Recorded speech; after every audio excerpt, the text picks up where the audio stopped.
আসন্ন ত্রয়োদশ জাতীয় সংসদ নির্বাচনকে সামনে রেখে রংপুর ৫ মিঠাপুকুর আসনে দেখা গেছে উল্লেখযোগ্য রাজনৈতিক তৎপরতা। আজ সকালে এ আসনে অনুষ্ঠিত হয়েছে এক বিশাল মোটরসাইকেল শোডাউন, যার নেতৃত্বে ছিলেন জামায়াতে ইসলামীর প্রার্থী অধ্যাপক গোলাম রব্বানী। আয়োজকদের দাবি, শোডাউনটিতে অংশ নেয় প্রায় ১২,০০০-এর বেশি মোটরসাইকেল। রাজনৈতিক অঙ্গনে এমন বড় আকারের শোডাউন মিঠাপুকুরে এই প্রথম।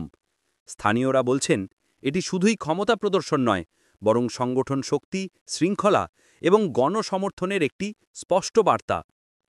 শোডাউনটি বহু কিলোমিটার জুড়ে ছড়িয়ে পড়ে এবং অগ্রযাত্রা চলাকালীন কোথাও কোনো ধরনের বিশৃঙ্খলা বা হট্টগোলের খবর পাওয়া যায়নি।